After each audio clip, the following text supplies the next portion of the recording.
Today I'm back to share some of my favorite tips and techniques to adding those simple yet elegant elements to your projects. We're going to learn how to add these very quickly and easily, and it really showcases those sentiments very beautifully. So join me and we'll have some fun learning these tips and techniques together.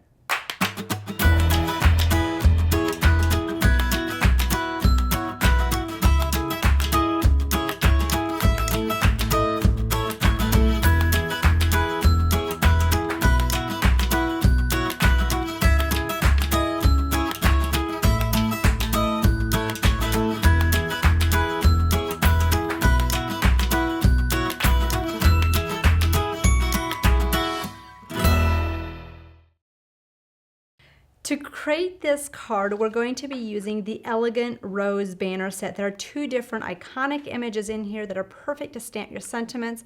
Before we get started, I'm just going to give you a quick peek at how those borders were also used on the edges here.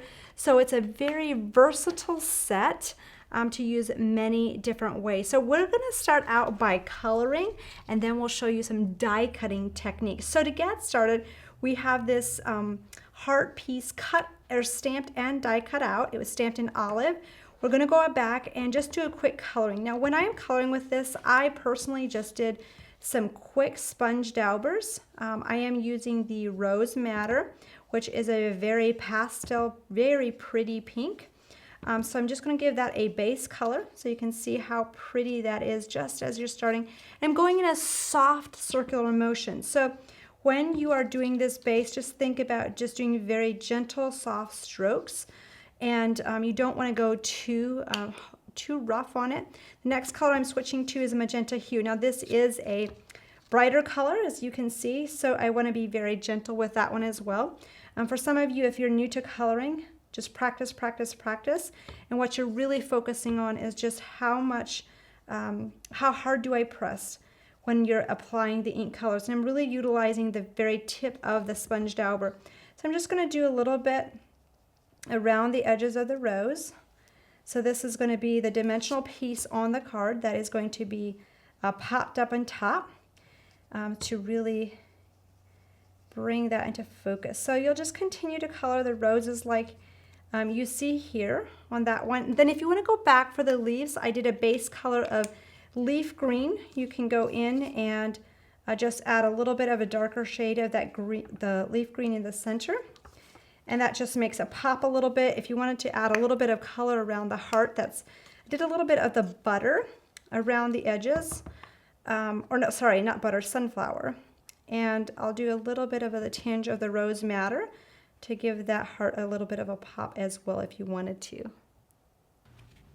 To create this fancy stamped border at the bottom, we're going to show you the stamping technique. Now when you originally stamped this image, it comes out like this. So we're going to show you how you can do it direct to your card base.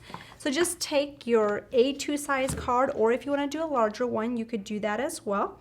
And we're going to stamp along this bottom line. You could also turn the card the opposite way and do it that way as well.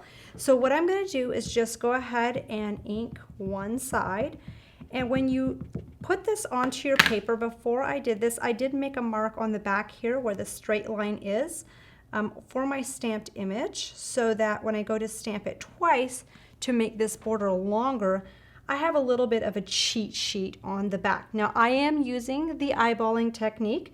You can use, if you have a stamp positioner tool, you could totally use that as well. So totally up to you, but you'll just go ahead and flip that upside down, ink it again, and you'll continue creating that border.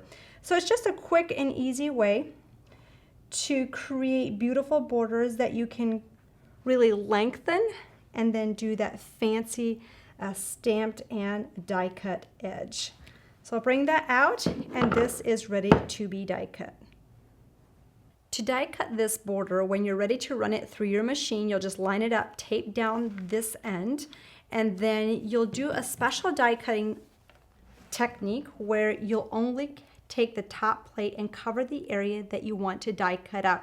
So I already ran this through using that technique. So when this comes out, all you have to do is just lift this up. You can pull off this excess piece, and then you can realign it and cut out the remaining piece, and then you'll have that beautiful border that's all ready to go for your card.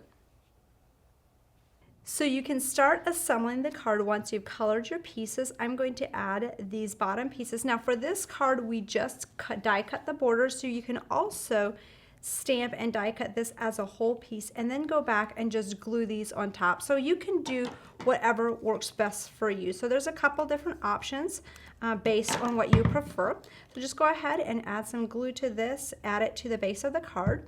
What I really love about this is just the versatility. Now you could also create just a card front panel and do the rose borders on the top and the bottom, which would be really, really pretty as well. If you're doing something longer like a 5x7 card or 6x6, you can really adjust the length of these borders, or maybe even doing a scrapbook page or a border for a photo. So we're gonna go ahead and just add this piece, and then you can clip it off at the end. Your next step is going to be adding the outside heart. So there's two different versions of this. You can cut open the inside. So we die cut this piece in, and we're just going to go ahead and layer this on top. Before we do that, we're going to go ahead and layer this piece on the inside. Now, you could have added this to the outside, but if you like the aperture opening, what you're going to do is go ahead and just add your glue to this beautiful heart, and you're going to line it up. Just have your card base open and make sure that you see just a little bit of the stamped image edge.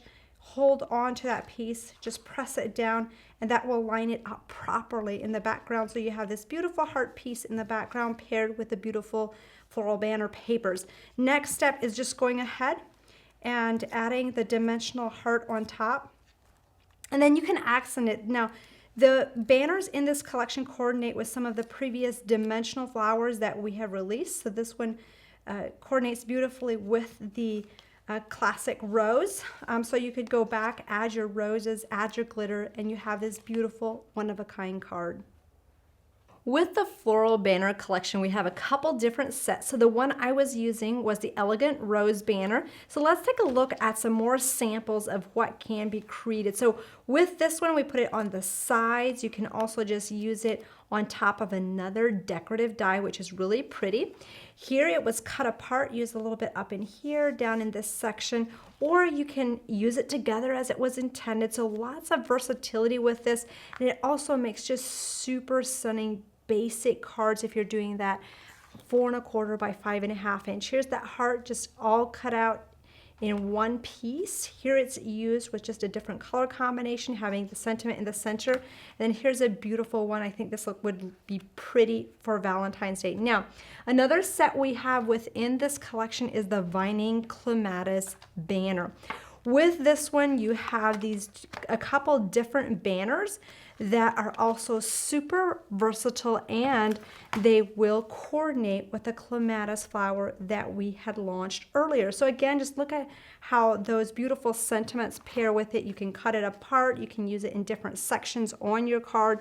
Works beautifully with some of those decorative dies that we just launched.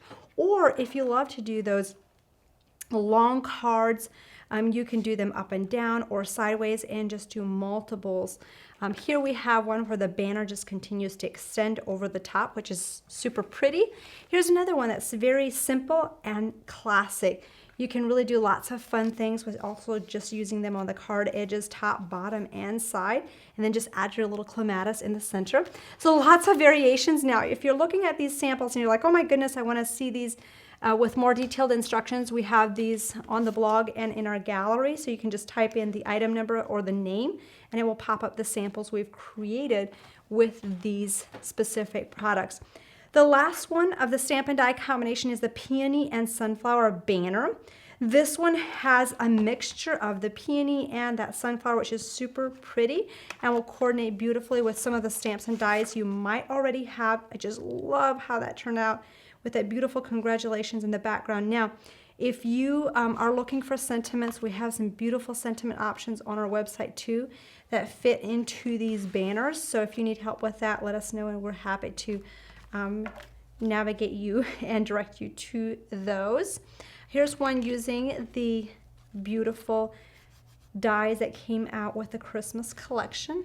Love how that sunflower is just a very bold background image on this set. Now, within this collection, I really love these for your scrapbook layouts as well. So we're going to take a look at here. It really works very beautifully with titles and to accent those picture frames. So keep that in mind if you love to preserve photos.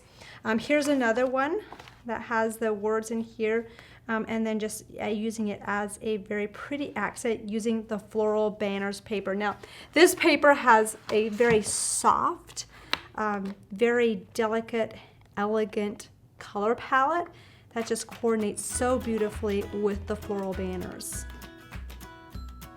As you can see, the tips and techniques that you can use with the floral banners are endless. They're so beautiful paired with those sentiments, plus just making those borders longer is so much fun. If you don't have the floral banners collection yet, make sure to get yours ordered. I've added the links below for quick and easy ordering. Thank you so much for joining me today. We'll see you next time. Bye.